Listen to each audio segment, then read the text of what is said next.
Are you aware of this miracle in American history? September 1814, just weeks after the British burned the U.S. Capitol, they attacked Baltimore, Maryland, the third largest city in America at the time. Now, Britain was the largest military force in the world. They had defeated the French after the French and Indian War, and their empire stretched from Canada and the British Guyana, Barbados, Jamaica, to countries in Africa, Egypt down to South Africa, India and Hong Kong and New Zealand, Australia. They had this global power, and they were focusing their military might on America. And they're in the Chesapeake Bay, and they're about to attack Baltimore, Maryland. Well, on the way to Baltimore, the British caught an elderly physician in Upper Marlboro named Dr. William Beans, and the town loved him, but he was now held captive. And so the Americans were afraid that Dr. Beans would be hanged. So they asked a young lawyer, Francis Scott Key, to sail with Colonel John Skinner under a flag of truce to the British flagship Tennant and arrange a prisoner exchange. Concerned that their plans of attacking Baltimore would be discovered, the British placed Francis Scott Key and Colonel Skinner under armed guard above the HMS Surprise, then on a sloop where they watched for 25 hours as 19 British ships continually bombarded the earthen Fort McHenry with rockets and mortars and shells and cannonballs. 1,800 of these were fired.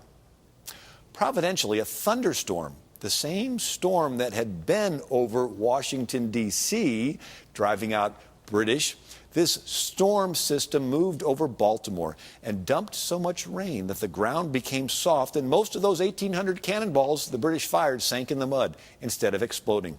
On the morning of September 14th, through the dawn's early light, Francis Scott Key saw the flag still waving. Elated, he penned the Star-Spangled Banner. Most are familiar with the first verse, but the fourth verse, which is a part of the Star-Spangled Banner, had a further impact. It said, "Oh, thus be it ever when free men shall stand between their loved home and the war's desolation. Blessed with victory and peace may the heaven-rescued land. Praise the power that has made and preserved us a nation. Then conquer we must when our cause it is just, and this be our motto, in God is our trust. And the Star-Spangled Banner in triumph shall wave over the land of the free and the home of the brave." Well, that phrase, "in God we trust," became so popular that it eventually became the national motto. And it was put on our coins, put on our paper currency, and we still have that in the visitor center in the capital of Washington, D.C., and above the Speaker of the House head is the phrase, "in God we trust."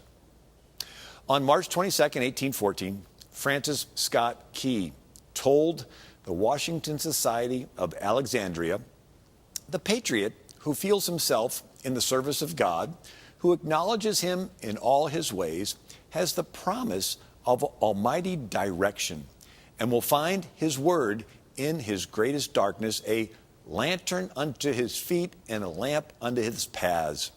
He will therefore seek to establish for his country in the eyes of the world such a character as shall make her not unworthy of the name of a Christian nation." On March 3rd, 1931, Congress adopted Francis Scott Key's Star-Spangled Banner officially as the national anthem. The fourth verse of the Star-Spangled Banner inspired Congress, March 3rd, 1865, to place the motto, "In God we trust," on our nation's coins. As Speaker Schuyler Colfax noted, the last act of Congress ever signed by President Lincoln was one requiring that the motto, "In God we trust," should hereafter be inscribed on all our national coin.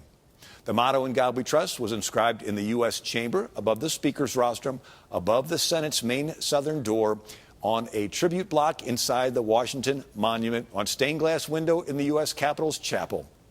In God we trust. America has a unique history. It's important for us to remember these miracles in American history.